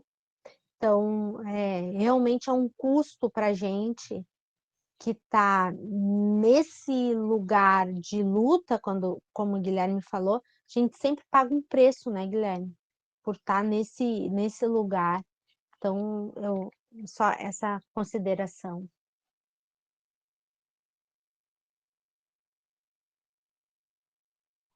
Eu queria falar alguma coisa, se possível. Laércio Nebel. Por favor, Laércio. É o seguinte, eu participo do Conselho de Saúde, e no Conselho de Saúde e também no Conselho de Assistência Social se encontra poucos usuários dispostos a participar dos conselhos. E desses conselhos, eu noto que a população negra são poucos que se animam ou que têm acesso a esse espaço. E eu tenho observado essa questão e tenho, no caso, a população negra, indígenas, outras origens, culturalmente, eles não participam dos conselhos, pelo menos não numa frequência que se esperaria para ter uma representatividade. E, inclusive, eu, na minha condição de paciente psiquiátrico, que, graças a Deus, estou na FURG, e isso é muito bom, é um desafio, como paciente psiquiátrico que usa a nossa casa, eu sou uma das poucas exceções que participa da faculdade e participa do conselho. Então, isso é um aspecto muito curioso. E que bom que nós temos políticas públicas que fornecem uma educação gratuita, de qualidade, e que tem políticas públicas da assistência social, por causa que eu também sou beneficiário do LOAS, e graças ao LOAS eu consigo os recursos para me manter. Isso, claro, meu pai me ajuda em parte, mas os direitos adquiridos são muito importantes para a inclusão. E um outro aspecto interessante, a nossa população, a maior parte dos que moram na vila, eles pensam que participar de um conselho, de uma faculdade, é luxo, é para quem pode. E isso, às vezes, me deixa incomodado. Então, eu queria deixar esse comentário como um fato que eu tenho observado e talvez gere algum comentário. Obrigado.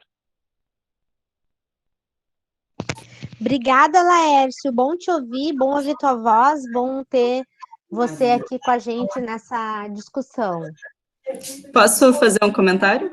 Por favor. Bom, eu queria dizer que eu gostei muito da fala do professor e da forma como ele foi costurando, né? Pensando em interseccionalidade, assim, enquanto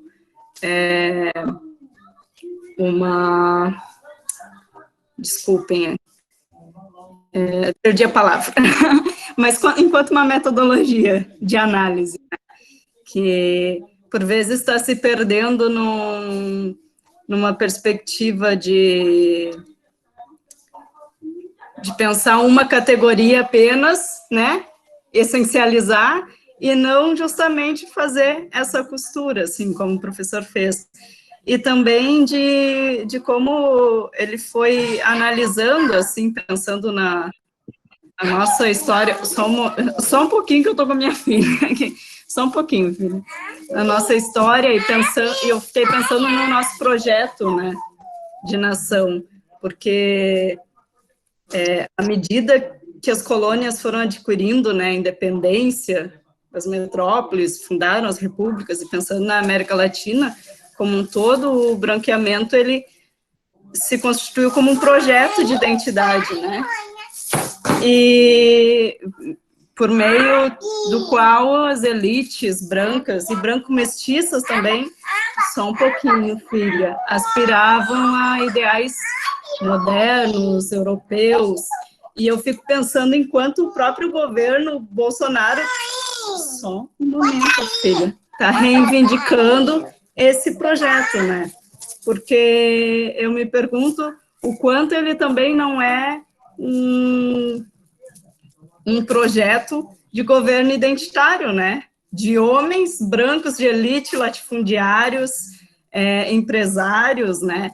Em que, antes, pensando em projeto de nação, como disse, assim, o professor, eu acho que mais do que ter a pele clara nesse projeto, essas pessoas também deviam, só um momento, concentrar capital econômico, social, cultural, simbólico, e então acabava configurando um grupo de homens brancos de classes dirigentes, né? Enquanto, em detrimento dos grupos marcadamente racializados e das mulheres. Então, eu fico pensando nisso, assim, como nessa etapa neoliberal, que está assolando a América Latina, da ascensão das políticas antidemocráticas, o governo Bolsonaro também não é uma reivindicação, uma forma de manter esse projeto de nação que tem matriz colonial. Desculpem os ruídos. Obrigada. Obrigada, Kathleen. Eu acho que o Guilherme faz um apanhado dessas, Guilherme. Não sei se tu quer fazer alguma consideração. Quero, Amanda. Então, pegar um pouco. Vou começar pela Kathleen, né? Porque a Kathleen me fez lembrar uma história que a gente viveu agora recentemente. Kathleen, teve recentemente uma audiência uma sessão pública do Conselho Nacional de Educação. E nessa sessão pública do Conselho Nacional de Educação, o ex-conselheiro Gersen, que é um indígena que é professor da Universidade Federal do Amazonas, apresentou um parecer da pedagogia da alternância. E foi muito interessante porque, durante a apresentação da pedagogia da alternância, dizendo como é que a alternância funcionava, a história da alternância, etc., vários conselheiros disseram, olha, a gente não conhece tão a fundo a pedagogia da alternância, mas o pouco que a gente conhece, a gente acha muito interessante e temos que pensar isso, inclusive, para outros cursos, para além dos cursos de educação do campo. Bom, e aí foi sendo debatido o parecer, e o parecer parecia que ia ser aprovado. Né? Foi nesse momento que uma conselheira do MEC, então já representando o atual governo, Kathleen, pediu a palavra e veio com uma fala duríssima, dizendo que se o Conselho Nacional de Educação aprovasse aquele parecer, está segregando os camponeses e indígenas. Que os camponeses e indígenas tinham que ser integrados ao sistema educacional brasileiro e não excluídos do sistema educacional brasileiro. Olha que inversão de lógica. E essa inversão de lógica foi denunciada em seguida pelo professor Gersen, e disse, não, ao contrário, nós estamos reconhecendo uma coisa que já acontece, que já funciona no sistema, e estamos trazendo para poder regulamentar, legislar sobre isso no sistema. Mas a avaliação do MEC era exatamente a ideia de que o indígena tem que ser incorporado à sociedade branca na lógica padronizada da sociedade branca.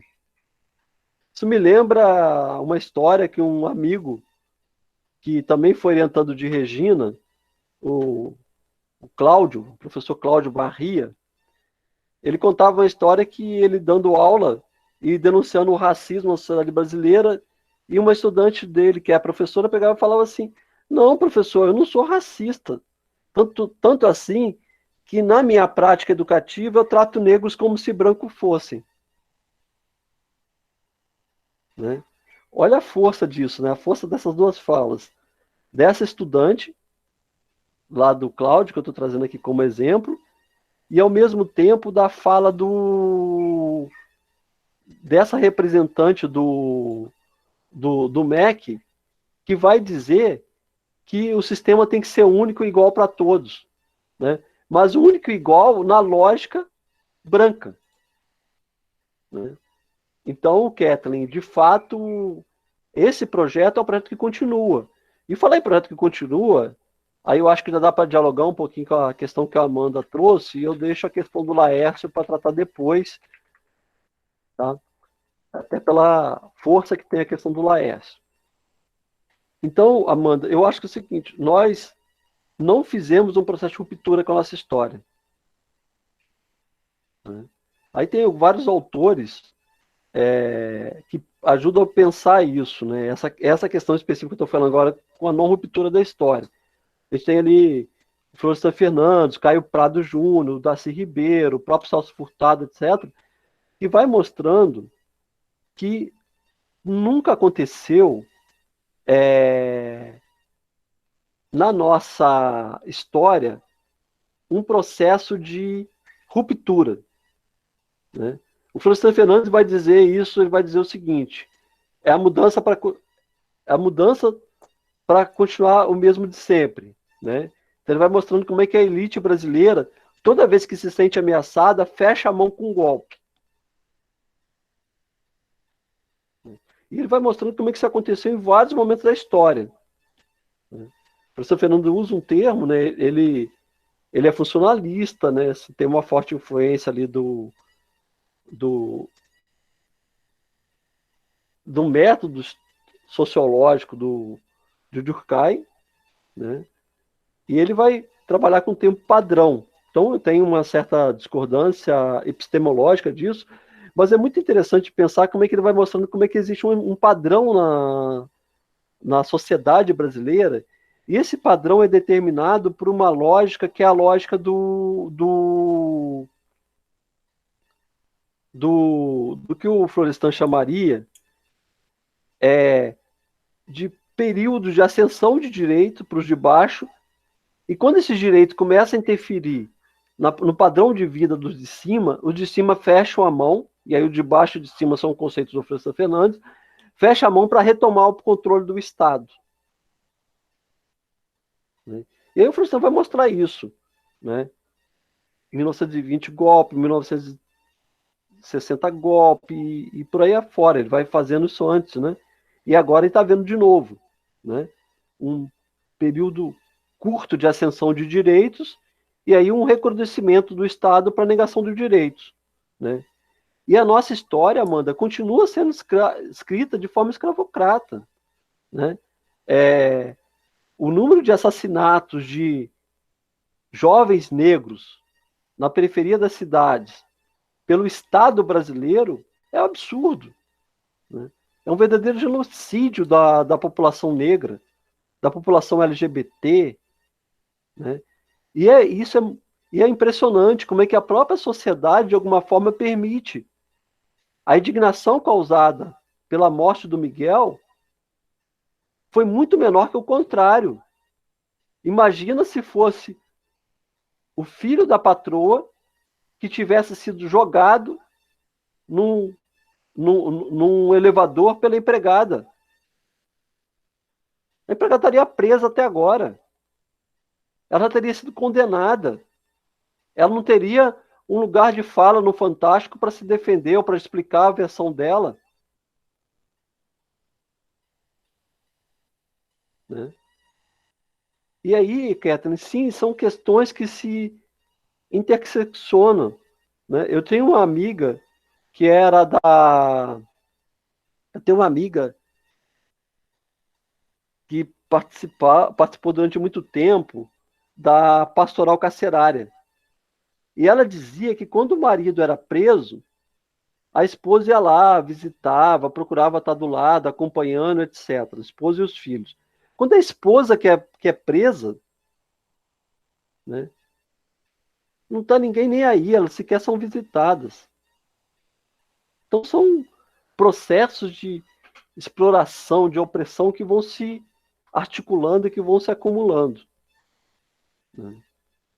E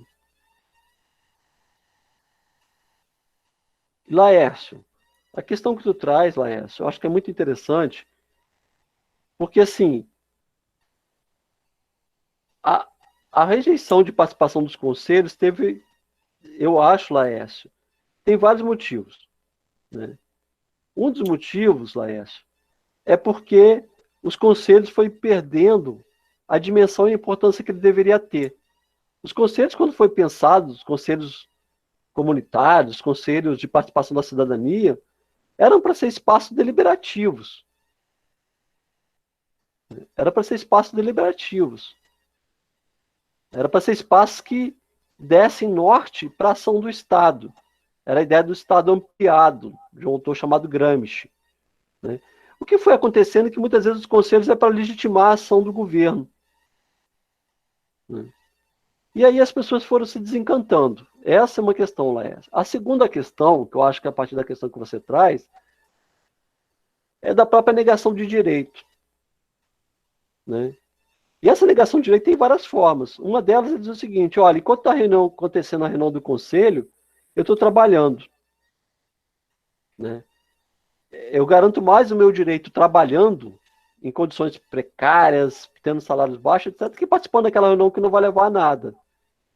Então, recuperar a dimensão democrática do Estado, que é a forma com que eu sistematizo a questão que o Laércio trouxe, é disputar o Estado brasileiro. É interromper esse ciclo de mudanças continuadas ou sem rupturas, né? E de produzir essa ruptura, que é uma reforma agrária, uma reforma educacional de fato que incorpore setores importantes da população brasileira ao direito da escola, né? Então são dimensões importantes que eu acho que nós devemos trazer, que é o reconhecimento do direito a ter direitos, né? Que é aquilo que eu falava durante a minha fala, né? O que está em xeque hoje no Brasil, em última instância, o que sempre esteve e que às vezes está de forma mais forte, é a ideia de direito a ter direitos.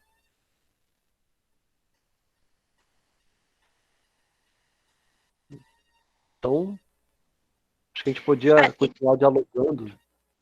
Tem um ponto bem importante, eu acho, sobre essa questão da participação, a participação das minorias, maiorias, que acho que precisa ser levada em consideração sempre quando a gente fala isso.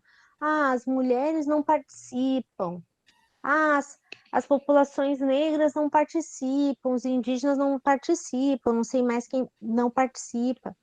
Eu tenho dito muitas vezes que nós vivemos um país com um racismo muito covarde, em que a régua que mede erros e acertos de uma pessoa branca não é a mesma régua que mede erros e acertos de uma pessoa não branca. Então, você está em lugares de discussão, lugares políticos, né, partidários, tem essa coisa assim, ai, venha participar, mas também tem uma outra questão que é a seguinte: olha, venha participar, mas entenda que você não faz parte do jogo, né? Você não faz parte Não me convidaram disso. para essa festa, né? Não me convidaram para essa festa. Perfeito, perfeito. E aí eu trago geralmente um exemplo, eu gosto muito dos exemplos também, Guilherme. Guilherme trouxe o exemplo do bolo, né?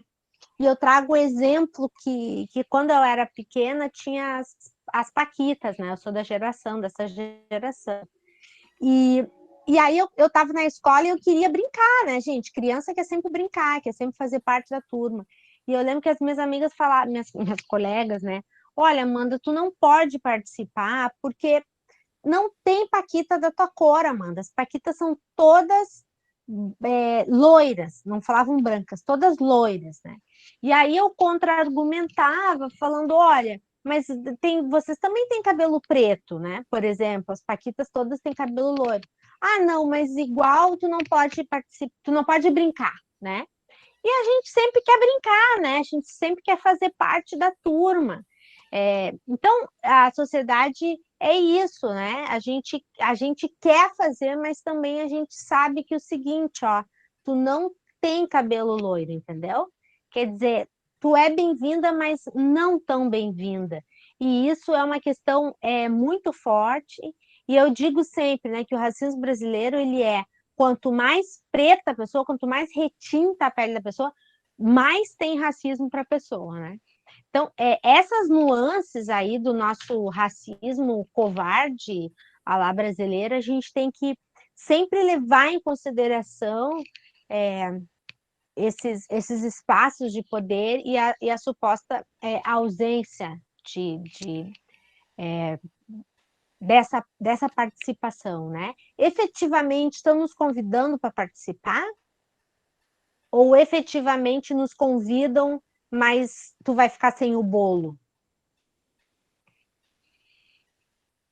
E Amanda, eu vou fazer uma dinâmica aqui que eu gosto de fazer presencialmente. Como presencialmente não vai ser possível, a gente vamos tentar reinventar. Você vai me dizer um número de 1 a 22.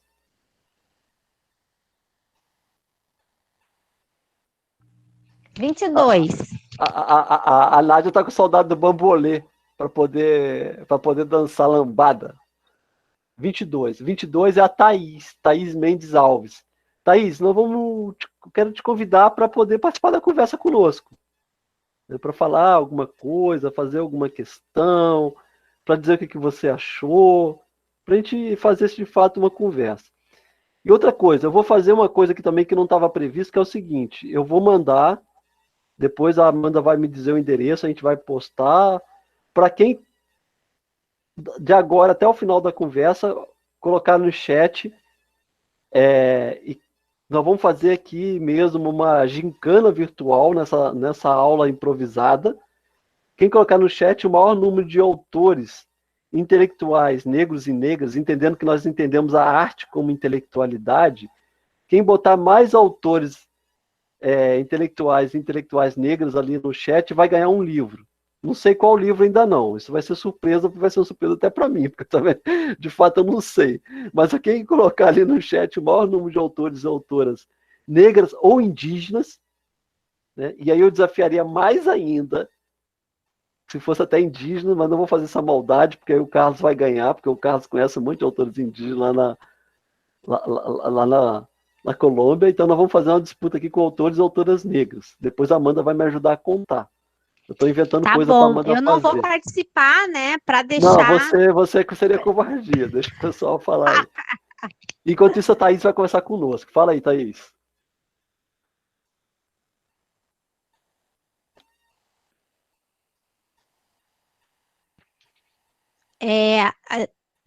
Tá com o microfone fechado. Tem que abrir o microfone. Quem vai falar agora? Professora Amanda, a Thaís avisou que está sem microfone aqui no chat. Ah, então você foi a escolhida. Você que está falando conosco aqui agora, que é a... por favor. Desirê, foi a escolhida, então. É para indicar uma autora negra, não? Não, para conversar sobre o que nós estamos conversando aqui. A autora negra você vai botar lá no chat. Tá bem. Tem que dar exemplo com a minha orientadora. Eu gostei muito da fala, eu não tenho do professor, queria agradecer, né? Mas eu não tenho nenhuma colocação específica, assim, para colocar. E sobre desigualdade, dizer, o que te incomoda nessa desigualdade da sociedade que a gente vive? Ah, sim. Poxa, muita coisa, né? É difícil até a gente elencar, assim, mas como eu estudo sobre mulheres faz algum tempo, então a desigualdade entre homens e mulheres na sociedade é algo que me tira o sono, assim, né? E aí, conforme eu fui estudando mais, e também com a professora Amanda, a gente vai compreendendo também mais as desigualdades em relação à mulher negra, né? Então, isso é realmente algo que... E cada vez mais, assim, é difícil para mim não pensar em um lugar onde as mulheres negras não estejam, né? Porque elas a partir delas a gente se sente, eu enquanto mulher branca me sinto inclusa também, porque, bom, elas têm total domínio de tudo, assim. Então, é isso. Fala para mim o número de 1 a 10. De 1 a 10, 7. É. Meu número de sorte.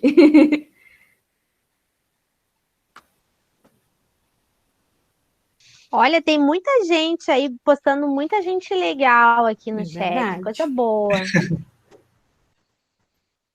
Milton Santos. Enirce, a Desirê te escolheu. Depois tu conversa com ela, tal, foi ela te escolheu. Ela te escolheu para participar da conversa conosco aqui, Enirce. Cadê?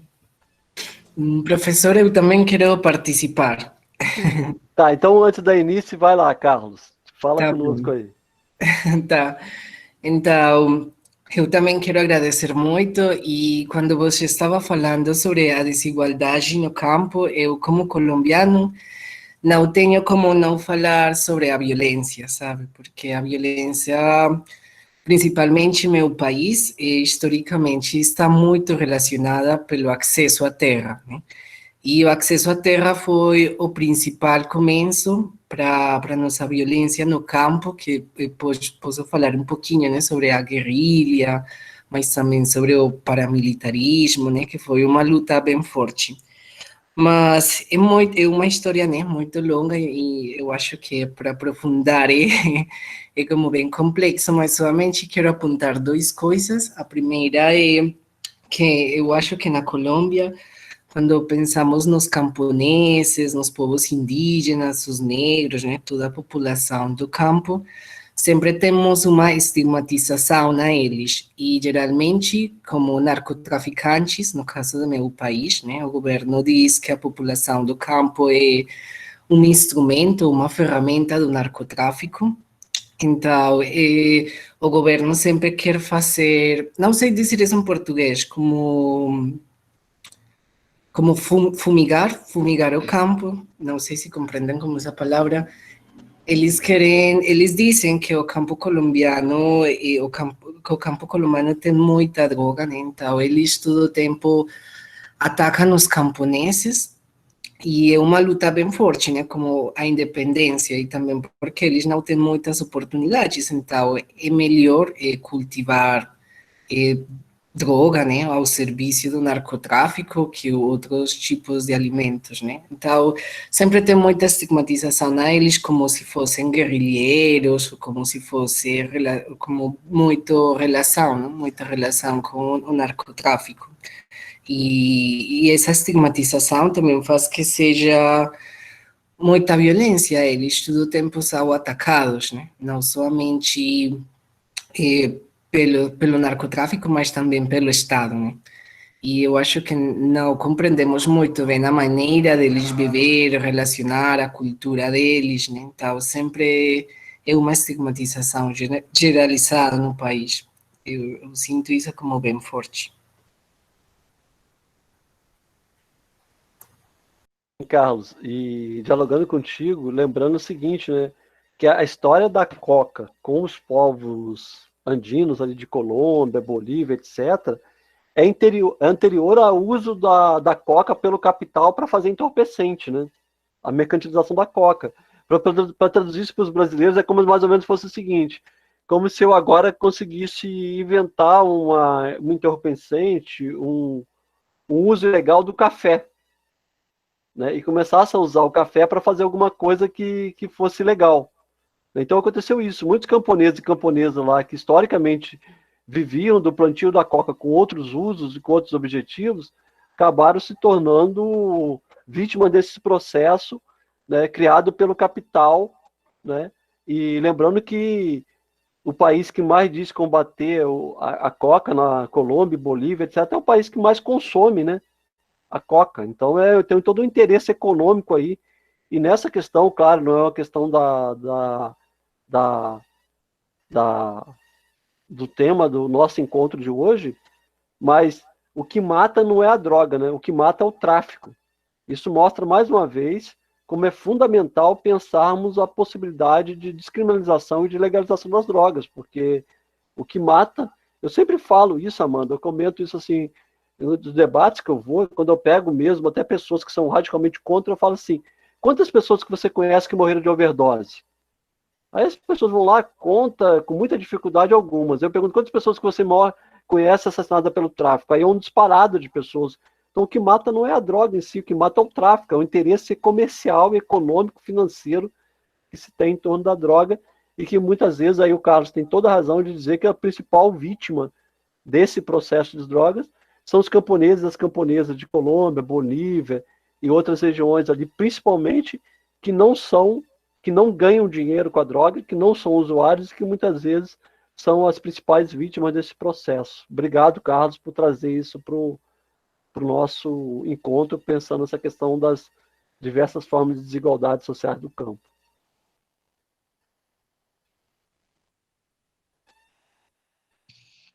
Então, professor, nós já estamos caminhando para o final. Não, mas a Ernice não falou. Ela foi escolhida pela Desirê, a Desirê vai ficar chateada se ela não falar. Como é que a Desirê escolhe a Ernice, dá essa oportunidade para a Ernice não vai... falar conosco, Ernice? Por favor, então. Colega Ernice?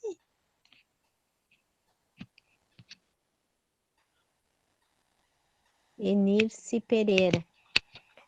Eu acho que ela... Ela Vamos ver não... se ela abre ou escreve alguma coisa por aqui. Não. Eu vou ficar bem chateada. Vai ficar bem Então, chateada. Desirê, fala outro número aí de 1 a 5, então. Então tá. Então, de 1 a 5, 3. 3. Então foi a Gisele. Não, peraí. Depois da Ernice, 3. O pessoal vai me matar. Então vai ser a Gisele mesmo, que os outros aqui já falaram, porque nós tivemos uma participação até bem boa. A Kathleen falou, o Laércio falou, né? Várias pessoas interagiram pelo chat. Isso. Boa noite. Boa noite. Sou eu mesmo, porque pode ter algum outro Gisele por aí no chat? Não, Sou é eu você mesma, mesmo, né? Gisele Souza. Isso, pois não, pode falar. Então, a gente queria que você conversasse um pouquinho conosco, o que você achou desse momento, o que você acha sobre as desigualdades. Eu gostei bastante, está sendo muito proveitoso, né? Aprendi bastante aí com essas reflexões, e também estava aqui lembrando, né, dos escritores negros também. Estava me recordando aqui quando você falou da questão do Jeca Tatu também, e eu me lembro eu sou licenciada em Ciências Biológicas, e aí eu me recordo dos meus períodos de estágio, porque eu estudei, né, em educação, estudei sempre em escola do campo, né, na educação do campo, durante toda a educação básica, e aí eu queria também fazer o estágio, né, nessa vivência, e eu percebi em alguns momentos que tinha uma certa diferença no tratamento dos alunos que vinham das localidades mais do interior que os alunos da sede. Aí eu estava recordando não só pela questão também racial, como também do espaço, né, do acesso às tecnologias, que nem todos eles, que dificultava para que eles pudessem também participar de alguns projetos e de algumas outras coisas. Então, assim, apesar de todos estarem no mesmo espaço, nem todos tinham algumas oportunidades e acesso, né, a algumas tecnologias, como computador, acesso à internet e algumas outras coisas também. Aí isso me levou um pouco a essa reflexão também do quanto ainda tem que se avançar ainda nesse sentido, né? E em relação também à questão, né, da desigualdade, né? Da questão racial também. E acesso a serviços de saúde também, tudo isso a gente acaba vivenciando, né, no dia a dia. É isso. Obrigado, Gisele. Me pegou de surpresa. Muito obrigado. Eu acho que foi muito bom te ouvir. E é muito legal a gente pensar esses diferentes sotaques, né? Sotaque lá da Bahia. Né? Sim. Aí pega esse sotaque aqui o sotaque aqui de Dom Pedrito é assim, mas, professor, já estamos chegando ao final. Então, Amanda. Guilherme, a gente agradece muito. Em breve, o professor Carlos vai enviar a filmagem, né, que vai estar disponível os meninos aí, youtuber agora, lá da UFOB, e aí nós também te enviamos. Agradeço a todas as pessoas que continuaram conosco até agora, e sobre o livro, a Kathleen Luana de Oliveira, ganhou o livro, porque ela listou aqui uma galera. Maria Firmina dos Reis, Carolina de Jesus, Ana Maria Gonçalves, Um Defeito de Cor, lindo esse livro. Conceição Evaristo, Sueli Carneiro, Bianca Santana, Djamila Pereira de Almeida, Joyce Ribeiro, Djamila Ribeiro, e Neuza Santos Soares, João da Cruz e Souza, José do Patrocínio, Elisa, e deixa eu ver quem mais. É isso, inclusive ela lista ali ao lado dos livros, ao lado dos autores e das autoras, o nome da obra. Arrasou, Kathleen. professor vai te enviar um livro, vou te botar em contato com ele. Guilherme, tu escreve aqui no chat para onde que ela escreve para ganhar o livro dela. Ela não tá, eu acho que ela não tá mais na sala. A gente vai ter que Não? localizá-la depois. Não sei se você a conhece. Não sei se ela é da Fuga, se ela é lá da Bahia. Não, ela não. Corpos Eu a Possíveis. conheço. Você conhece? Eu a conheço, é. Ela não é da FURG, mas eu a conheço. Eu Tá. mando o contato dela para você. Tá bom. E aí, Amanda, só um minutinho, que eu quero só fazer uma coisa, que eu fiz uma citação durante a minha fala e não lembrava.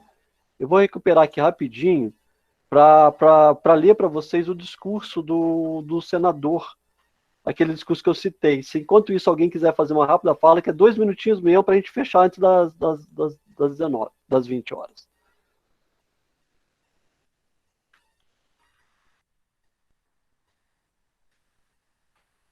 Eu posso falar? Laércio Nebel?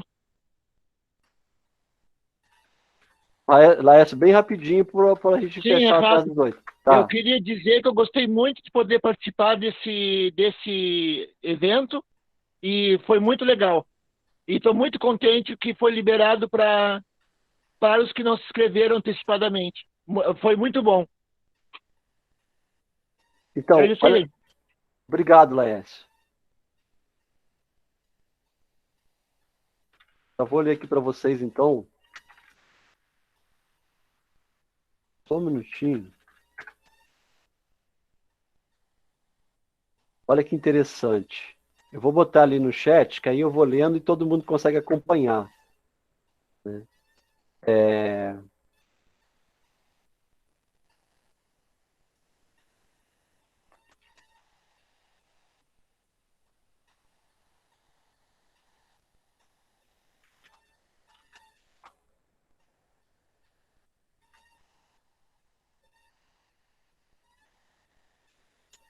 Olha que interessante.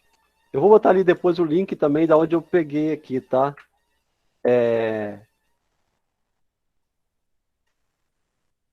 Aqui nessa, vou botar aqui do ladinho aqui o link. Então isso eu tirei aqui, daqui da obra que está nesse link. Senhores, a propriedade não tem somente direitos, tem também deveres. Estava falando aqui, Amanda, da função social da terra. A propriedade não tem somente direitos, tem também deveres. O estado de pobreza entre nós, a indiferença com que todos olham para a condição do povo, não faz a honra à propriedade, como não se faz a honra aos poderes do Estado. Eu, pois, se for eleito, não separaria as duas questões, a emancipação dos escravos e a democratização do solo. Longos aplausos.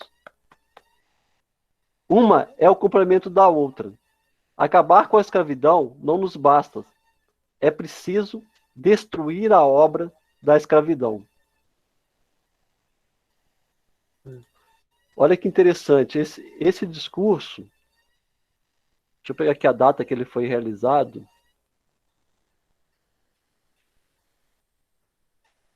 Ele foi preferido pelo Joaquim Nabuco em que ano? Aqui é um livro que está organizado a obra dele por ano, então foi no dia 5, mas eu quero ver aqui que ano que foi. Tá.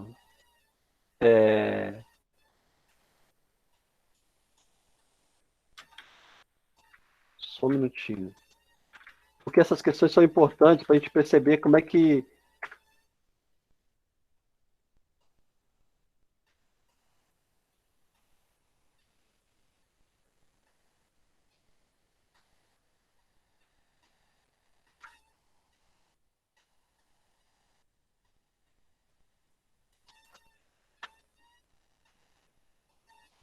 Bom, gente, eu não vou conseguir identificar aqui agora. A gente está dando o horário. Mas é importante lembrar que isso foi, com certeza, antes de 1888. Eu acho que foi em 1804, se não me engano, né? Para a gente pensar como é que esses processos já de exclusão e desigualdade social do campo são processos históricos e como já teve tanta resistência também, né? A eles. e quanto que já é de conhecimento da sociedade que esses processos são processos contínuos, são processos... foi da eleição de 1884, se não me engano. Estou tentando recuperar aqui com alguma ajuda, mas como é que eles são processos conhecidos da sociedade, né? E como é que são opções que foi se tendo. Então, está aqui o link, está aqui o discurso para vocês depois estudarem com mais calma. Tá? Muito obrigado aí pelo convite e uma boa noite a todos e todas. Muito obrigada, Guilherme. Nós voltamos, então, na quarta-feira, às 6 da tarde, com a doutora Fátima Lima, da Federal do Rio de Janeiro, que vai falar sobre desigualdades e populações LGBTQI+. Falei certo, Carlos? Acho que sim, ele está sorrindo. Gente, foi um prazer, professor Guilherme. Espero que a gente se encontre em outras oportunidades. Eu Então, que agradeço, Carlos. Muito obrigada. Já que está na hora da prova, eu falei certinho também. Na hora que eu falei certinho também, quando eu me referi à população LGBTQI+. Eu não sou fiscal disso, né? Bom, ainda bem. O Bolsonaro Gostei da resposta. Eu vou dizer que eu tenho um amigo que muitas pessoas aqui conhecem, que é Cláudio Nascimento, do Rio de Janeiro.